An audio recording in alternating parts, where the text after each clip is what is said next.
entonces de repente te veo entre la gente durante una... Hola chicos, buenas tardes acá en México. Mi nombre es Chile Aguirre, soy de Canal 12 Durango y primero que nada, pues Hola, un gusto saludarlos. Gracias por darnos esta oportunidad. ¿Qué tal? gracias a ti. A vosotros por el interés, muchas gracias.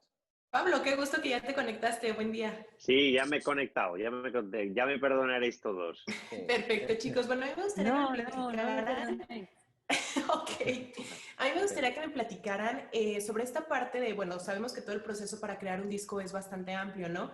Pero Un susurro en la tormenta llega 4 años después de su último álbum de estudio, que fue Planeta Imaginario, el cual tuvo un éxito increíble. ¿Qué pasa en esos 4 años entre un disco y otro y cómo es el estar hoy con Un susurro en la tormenta y ver hacia atrás lo que pasó con Un Planeta Imaginario? Bueno, pues pasan eso, como tú bien dices, pues nos fue muy bien con el Planeta Imaginario y fueron prácticamente 2 años de gira, de tour, de tocar muchísimo, más de 100 conciertos por España, por toda Latinoamérica, por supuesto en México. Y nosotros, pues, un nuevo disco paramos de tocar y de girar y nos quedamos en San Sebastián recluidos a escribir y a componer, ¿no? Y a intentar capturar en canción, pues, todas esas emociones, experiencias que hemos vivido, pues, durante los años anteriores, por ejemplo, ¿no? Y eso es lo que hemos pretendido. Lo que pasa que, bueno, cada vez nos cuesta más en el sentido de que somos muy exigentes, cada vez somos más exigentes con la música que hacemos, desechamos muchísimo. Antes nos valía prácticamente todo lo que salía y ahora prácticamente no nos vale nada. Y desechamos muchísimo hasta que nos quedamos con lo que nos gusta, ¿no? Y por eso ha sido un proceso, pues bueno, donde ha habido momentos más fluidos, pero ha habido momentos de más inseguridades y de más atasco, porque siempre queremos evolucionar, queremos crecer con la gente que viene con nosotros de hace tantos años y queremos seguir contándoles historias que les interesen y que sigan esa evolución, ¿no? Personal nuestra y del grupo. Pero bueno, al final conseguimos reunir esas canciones y nos metimos al estudio a grabar, ¿no? Y eso ha sido, como decía Xavi, no sé, lo dijo en alguna entrevista, nuestra vida no la marcan los años como la gente, ¿no? Como la gente habitualmente, ¿no? Nuestra vida la van marcando los discos que vamos sacando, ¿no? Y cuando miramos 20 años atrás, pues separamos estos 20 años en función de los discos que hemos ido sacando, ¿no? Y ahora, pues este disco, este Susurro en la Tormenta, pues resume pues nuestra experiencia y nuestra forma de mirar la vida, el amor, las relaciones con nuestros hijos, con nuestros amigos, las cosas que nos inquietan. Y es nuestra fotografía actual y más actualizada de nosotros. Perfecto. Ahorita hace unos minutitos Leire nos platicaba de cómo este disco es muy biográfico, es muy introspectivo y hablaba de que se hizo antes de que pasara todo esto. Pero incluso el nombre del disco, Un susurro en la tormenta, es como eso que estamos necesitando ahorita por la situación actual del mundo, ¿no? Estamos en medio de una tormenta, entonces llegan ustedes con este disco tan íntimo que viene a ser justo eso, te olvidas un poquito de todo el ruido y te centras en esta música. ¿Qué significa para ustedes que esa música se vuelva tan importante Yo para creo que nosotros? Pues la verdad que le da muchísimo contenido, perdón, San Martín, le da contenido real a lo que hacemos, le da importancia, porque es verdad que a veces nos perdemos en el éxito, los números uno, los millones de discos y perdemos de vista que detrás de cada disco, de cada canción que escribimos, pues como tú bien dices, hay una persona con su realidad, con su vida, con su día a día y que de repente nuestra música pues le ayuda o simplemente hace que se distraiga o que pase un buen rato, ¿no? Y al final eso es lo importante y muchas veces nos distraemos de eso, que es lo importante, detrás de todos los números, ¿no? Y que nuestra música, por ejemplo, en una situación tan complicada como es esta, pues pueda estar ayudando a la gente, pues la verdad que le da un contenido y una dimensión increíble a lo que hacemos, ¿no? Y la verdad que es un orgullo, la verdad, es un orgullo. Son 11 canciones y la verdad que el proceso de composición del disco ha sido similar, si quieres, a otros anteriores, ¿no? Tenemos una forma de trabajar, digamos, ya establecida y es nuestra forma de entender, hacer la música. Y generalmente siempre nace en San Sebastián, en el local de ensayo, donde nos juntamos todos, donde colaboramos los 5 y donde entre los 5 le vamos dando forma a las diferentes ideas que van surgiendo. Y es verdad que quizá en este disco la inspiración llega de mucho más cerca de lo que habitualmente llega. Siempre hemos hablado de historias comunes, de historias cercanas que nos rodeaban, pero esta vez hemos ahondado un poquito más y hemos mirado en el interior y hemos hablado desde lo más profundo de nosotros mismos, y esta vez por eso creemos que quizás sea el disco más autobiográfico, si quieres, de toda la carrera del disco. Seguimos hablando de cosas que nos importan, pero como te digo, esta vez quizá en primera persona, ¿no? Aunque parezca mentira, el disco estaba terminado antes de que llegara la pandemia. Pero Ok. como se suele decir, a veces la realidad supera cualquier tipo de ficción y cualquier tipo... Y bueno, es verdad que esta vez nos ha golpeado una pandemia increíble y que nadie esperaba y tal, pero es verdad que en la vida de una persona las tormentas van y vienen, ¿no? Sí. Entonces, bueno, pues ya veníamos de haber vivido, como te digo, en primera persona, alguna que otra tormenta que nos había motivado a escribir estas historias. Mira, lo solemos decir, nosotros, vamos, no podemos controlar que a la gente le guste nuestra música o que no le guste o que se vendan discos o no. Lo que nosotros podemos controlar y tampoco del todo es la música que escribimos y el seguir manteniéndonos unidos. Esas son nuestras obsesiones y ese es el ADN de La Oreja Van Gogh. Es una historia la nuestra de amistad y música. Por lo tanto, como digo, el hecho de que el grupo tenga éxito, que gracias a Dios lo tiene a día de hoy, y podemos viajar por todo el mundo con nuestra música, y es un auténtico privilegio, pero es que nada de eso lo podemos controlar, y no lo podemos controlar porque profundamente, de verdad, desconocemos cuáles son las claves de que funcione la maquinaria, vamos a decir, comercial, ¿no?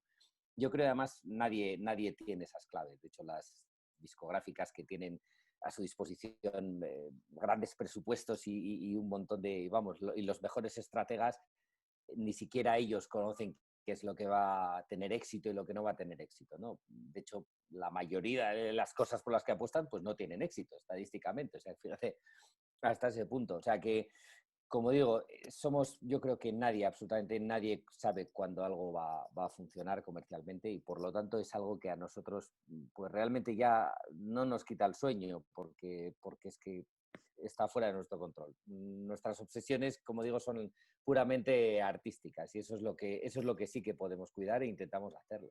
Es siempre un desafío y cada vez es mayor el reto. Como decíamos antes, enfrentarnos a un nuevo disco, a escribir canciones y de una manera que no lo hayamos hecho antes, a no repetirnos, es complicado.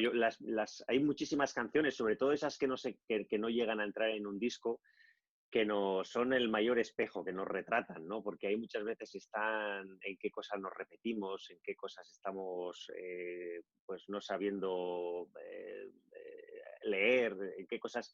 Esas canciones son las que nos marcan un poco cuál es la situación, y por eso muchas veces se quedan fuera del disco, ¿no? Pero siempre es un reto increíble enfrentarse a un nuevo disco, porque por ese sentimiento y esa sensación que tenemos de intentar mejorar y intentar evolucionar, ¿no? Y entonces, pues bueno, cuando nos metemos de lleno a componer, la verdad que es muy absorbente. Han sido prácticamente 2 años de estar absolutamente centrados en estas canciones, en intentar, pues eso, ser lo más honestos posibles, que yo creo que en estos tiempos que corren, creo que es un valor, porque va todo muy rápido y a una velocidad donde las cosas no se digieren bien y no se valoran. Y yo creo que esta forma que hemos tenido en este disco de escribir y de componer, incluso la producción, que tiene un sonido más clásico, que creemos que acompaña mucho mejor pues este intento, esta honestidad de la que estamos hablando, pues creemos que resume muy bien cuál es nuestro momento, ¿no? Y qué pensamos de la vida y de las cosas que nos preocupan. Este disco, paradójicamente, ahora que la música urbana y de baile está tan en auge, y donde casi siempre que se escucha la radio suenan sonidos electrónicos, este disco precisamente es como todo lo contrario, ¿no? Yo creo que es una especie de reto a todos los planes de marketing habidos en cualquier discográfica, y es que es el disco probablemente el más clásico de todos, ¿no? Es el menos electrónico, el más de banda, donde se escucha nítidamente una batería, una guitarra. Precisamente es por eso, ¿no? Yo creo que quizás con este disco reivindicamos la manera nuestra vieja manera de escuchar música en forma de discos completos. No sé, yo creo que todos aquí, los que estamos aquí en este Zoom, tenemos una cierta edad y hemos disfrutado de la música al menos alguna vez. Pues bueno, conocemos discos que sabemos cuál es ya, de tanto de haberlo escuchado, sabemos cuál es la canción que viene después, ¿no? Casi como si fuera una coreografía programada. Entonces, bueno, reivindicamos un poco eso, ¿no? Es la manera de la manera que nosotros empezamos a disfrutar de la música y es la manera que nosotros mejor controlamos. Por eso digo, yo creo que este disco es provocadoramente clásico y va un poco contracorriente en ese aspecto, ¿no? Pero bueno, como digo, es lo que sabemos hacer y no os parecería honesto ni eficaz intentar actualizar o intentar estar de moda haciendo cosas que nosotros en realidad no sabríamos hacer. Aquella época, pues la vemos con muchísima, bueno, pues con nostalgia y sobre todo en el sentido, yo creo que como cuando en la vida miras pues a la época de juventud y esa forma que tenías de encarar las cosas y de hacer las cosas tan impulsiva, tan poco reflexiva, tan pasional, tan visceral, ¿no? Y yo creo que nuestra música en aquella época pues era así, ¿no? Y tenía esa forma directa de transmitir las emociones que queríamos. Y lógicamente, como todos en la vida, y yo creo que cualquiera de vosotros en vuestra profesión, pues va evolucionando, va teniendo muchas experiencias y va cambiando la mirada, sobre todo, ¿no? Porque la esencia del grupo de hace 20 años está ahí, está nuestra pasión por la música, está la amistad, las ganas de seguir queriendo contar historias, pero lo que ha cambiado profundamente es la mirada sobre las cosas. Lógicamente una mirada mucho más compleja, la vida se complica mucho y la forma de ver y de entender las cosas pues se vuelve más compleja. Y las canciones siguen durando 3 minutos y tenemos que intentar sintetizar pues esa forma más complicada con tantos ángulos de ver la vida en ese mismo tiempo y esas 3 canciones de hace 3 minutos de hace 20 años, ¿no? Bueno, la cuestión es que es una evolución lógica. Sentimos cuando vemos nuestra discografía que es una evolución lógica, que vive un grupo de personas que han crecido juntos, que han vivido juntos, que han sido padres por primera vez juntos, que no sé, que lo han vivido todo por primera vez juntos y en una evolución en la vida normal en 20 años, pues es la que ha sufrido nuestra música, ¿no? Y así lo entendemos y ahora pues estamos en otro momento, si quieres más reflexivo, más, bueno, de otra manera, la que te dan los años y que te permiten ver las cosas con otra perspectiva, con otra distancia, igual con otra tranquilidad. Y desde ahí pues miramos nuestro entorno y nos miramos a nosotros mismos. La verdad que volvimos también nosotros a escuchar el disco y volvimos y bueno, y la verdad que nos dimos cuenta que es un disco que, bueno, modestia aparte, pero es que es verdad que nos da la sensación de que ha soportado muy bien el tiempo. A casi todo el tiempo lo pone en su sitio y en la música, pues no puede ser de otra manera, ¿no? Y es verdad que hay canciones nuestras o discos, o bueno, en general, que aguantan mejor el tiempo que otras, ¿no? Y la verdad que el viaje de Copperpot sentimos bueno, que el tiempo le ha sentado muy bien y es un disco del que estamos profundamente orgullosos, la verdad. Es un clásico. Nos decía alguien en Twitter es una reflexión como muy obvia, pero es verdad pero es impresionante.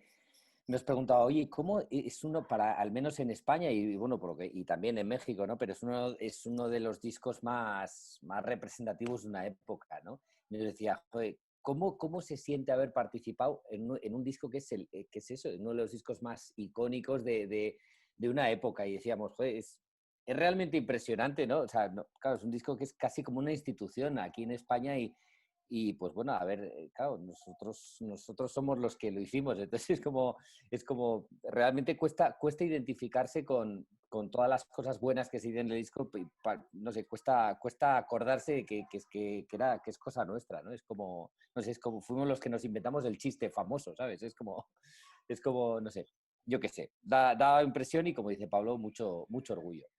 Nos hemos dado cuenta, sin pretenderlo, que es un disco donde hay muchos diálogos, hay muchas conversaciones. No sabemos por qué, pero es verdad que podría ser un hilo conductor, ¿no? Y de ahí viene el título del disco y el susurro en la tormenta, ¿no? Derivado de esas conversaciones. Y bueno, pues hay conversaciones con nuestros hijos, conversaciones con reflexiones pues, sobre la marcha o sobre la ida de un ser querido que ha fallecido. Hay conversaciones con nuestra conciencia, por ejemplo, o bueno, no sé, o por supuesto conversaciones con nuestra pareja o con el amor de nuestra vida, ¿no? Hay reflexiones sobre, bueno, la nostalgia y la mirada atrás del tiempo, pero bueno, pero sobre todo con ese hilo conductor de las conversaciones y de los diálogos, ¿no? Que yo creo que tanto necesitamos y que muchas veces, pues bueno, nos dan esa esperanza para mirar y encarar el futuro, pues bueno, eso, como decía, con esperanza. Hay dos facetas, hay dos aspectos aquí. Bueno, por un lado, en la parte artística, nosotros ni queremos ni tampoco sabríamos adaptarnos a las modas, ¿no? Fíjate, yo creo que hemos pasado ya desde el 28 que comentaba Paco al principio, ¿no? Él hace más de 20 años, hasta ahora hemos pasado por innumerables modas y no hemos cambiado nada, o al menos no por ese motivo, ¿no? Entonces, pues como digo, nosotros, y siempre lo repetimos, yo creo nosotros solo podemos controlar lo que nosotros escribimos y lo que ocurre en nuestro local de ensayo.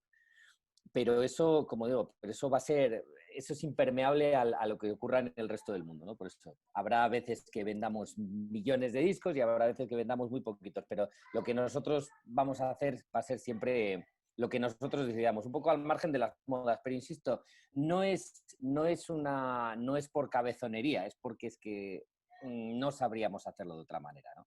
No, yo creo que seríamos un poco impostores si nos podemos hacer música urbana o reggaetón o tal, ¿no? O sea, no, y aparte es que no lo haríamos bien, seguro que no lo haríamos bien, ¿no? Eso por la parte artística. Por la parte de la difusión, bueno, nosotros, en fin, nos da un poco igual que sea en un disco compacto, en un vinilo o en streaming. A nosotros lo que realmente nos importa es que la música de todas las personas que hagamos música se puedan escuchar, y yo creo que el streaming e internet es un aliado perfecto para la música, ¿no? Para la comunicación entre las personas en general. Y yo creo que esa ha sido la gran revolución de las dos últimas décadas. Y bueno, pues es un auténtico lujo, pero yo creo como seres humanos, ¿no? Como artistas, yo creo que tener la enciclopedia cultural que es Internet, que simplemente es con un ratón en la mano, puedes acceder a cualquier propuesta cultural, me da igual que sea musical, literaria, de televisión, cine, pues es un lujo. Y yo creo, pues bueno, ahí está, por supuesto, la Oreja de Van Gogh también es un contenido que estamos ahí, pues entre los cables y entre los servidores, y bueno, y como sea, nos da un poco igual en qué formato. Lo importante es que, pues yo qué sé, que nuestras historias lleguen a quien quiera escucharlas. Vaya. Un fuerte abrazo. Gracias, muchas gracias. Entonces de repente te veo entre